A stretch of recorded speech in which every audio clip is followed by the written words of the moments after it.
Hey, welcome. So today I wanted to take you guys through kind of my very androgynous boy beat everyday style makeup. I like this look for quite a few different reasons. Firstly, I think that it is a really good base for a more complex look. So it's a good thing to kind of master that you can build upon if you want to go a little bit more glam or a little bit more dramatic. I also think it's one of those looks that looks good on literally every single person. It doesn't matter your skin tone or your experience level. It's really one of those looks that's quite adaptable and changeable and something that really everybody can work with because it is so enhancing. So let's get into it. Great, so I've brought you guys a little bit closer just so we can really see what's going on. And the first thing I'm going to do is start with a foundation. I've seen a few other people's interpretation of a boy beat where they sort of say to avoid a foundation, and I really kind of don't. I don't disagree with it, but I really think that you can use a foundation, have it look incredibly skin-like, and it almost just filters the skin, so you really kind of get the effect you want on the skin, regardless of kind of where your skin is.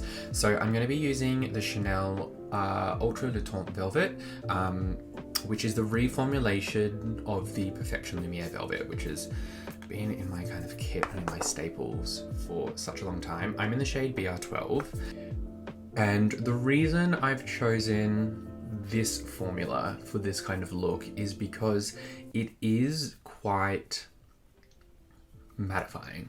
And I'm normally one to sort of shy away from more of a matte finish, but I like it in this context purely because you don't have to set it down. Like, I don't need to go in with a powder later on, but more than that, it just gives that really kind of heavenly, smoothed, kind of airbrushed effect to the skin.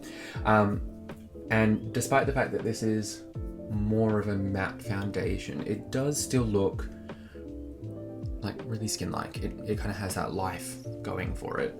And I'm really kind of only focusing this right in the center of the face. So now that we've kind of gotten that blended in, especially around the stubble, which is not something that everyone has to deal with. I should have shaved this morning. That's fine. I'm actually going to use a little bit of a concealer just where I really need it, and I'm going to be taking the new McGrath Labs Skin Fetish Sublime Concealer. I'm in the shade L2. I'm a big fan of the foundation, so when she was releasing this, I kind of just wanted to see what it was like more than anything. And it is really nice. It is just quite full coverage, so I'm using the tiniest little bit, really kind of blending it into an area and blending it out. And one of the things that I love about this look is that almost everything is done with fingers.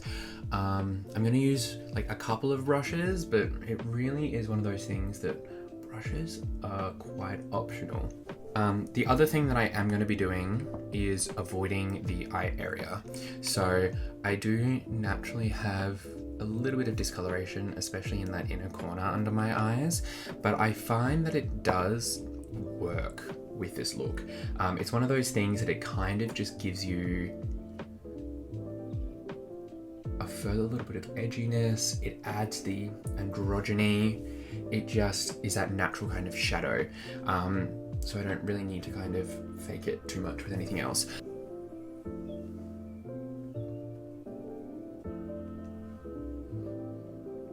Yeah, beautiful. So that is kind of the skin done. It doesn't look kind of too much. It doesn't look like you've tried too hard. It really just looks like you've sort of enhanced your natural skin, which is really what I like to go for. I am going to be using cream products first. So I'm just going to move onto the eyes, and I'm starting with a cream shadow. I'm using MAC Prolongwear Paint Pot in Groundwork, which is really kind of a good staple. It's one of those cream shadows that I feel like everybody should probably own. It's definitely one of those colors that people neglect in favor of painterly and soft ochre because it's not kind of a priming shade. It's a very neutral taupe. And I'm taking it on a Morphe M429, which is just sort of a duo fiber eye blending brush. And I'm kind of doing that sort of motion where it's just above my crease, and then I'm grabbing my fingers and blending it up.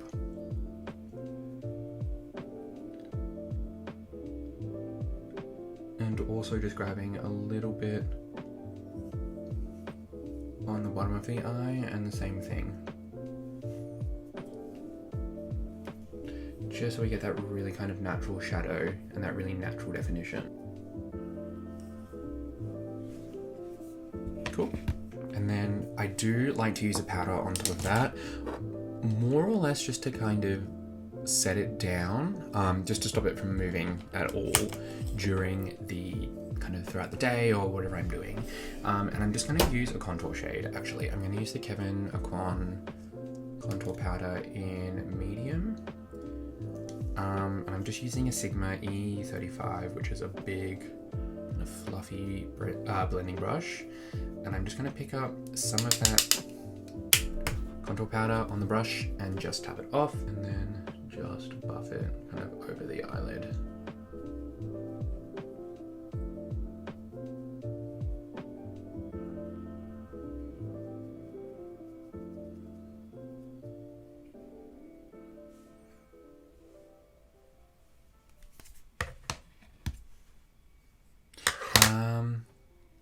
And next, mascara. I'm going to use L'Oreal Voluminous, which is probably my favorite drugstore mascara.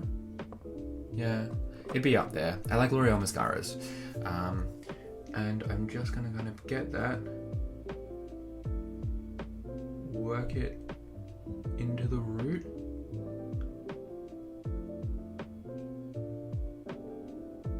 Pull through, and then pull all my lashes.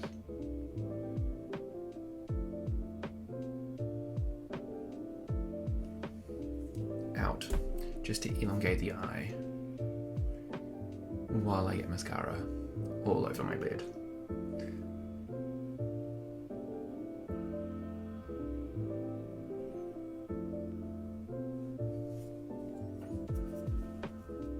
And I love this trick purely because it's so easy just to sort of change the shape of your eye a little bit with just mascara.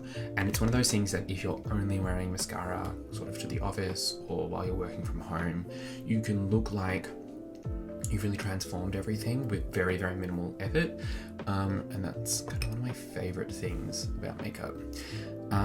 So I'm just gonna let dry so I can flick off the mascara that I got on my lid. And while I'm waiting for everything to dry, I'm just going to do my brows. And because I dye my eyebrows, I don't really need to do a lot to them, but I'm just going to take some of the Bourjois OE brow gel,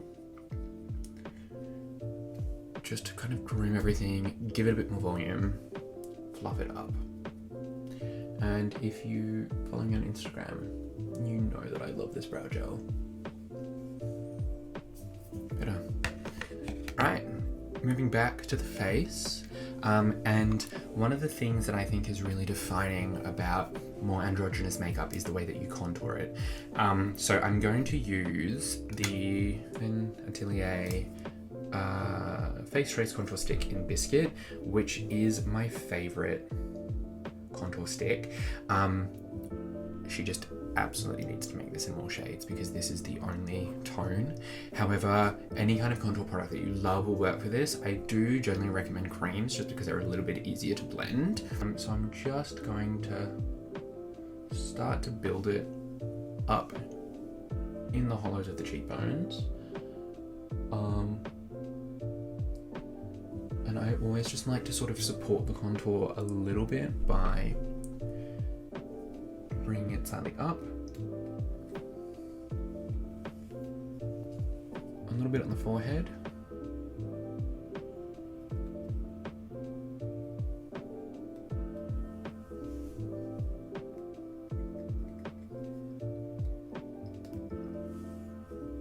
Chin. So all of the Westman Atelier products do work really well with just fingers, and I do kind of like it just because you can sort of feel where everything is.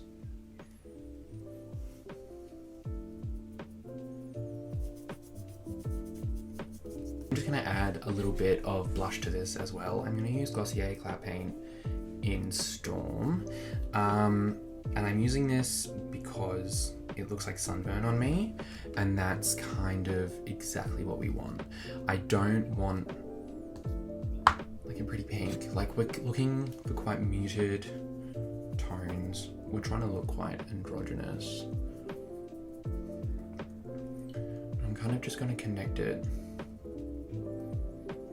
to that contour and keep it quite high up. Again, just to give us more angular features,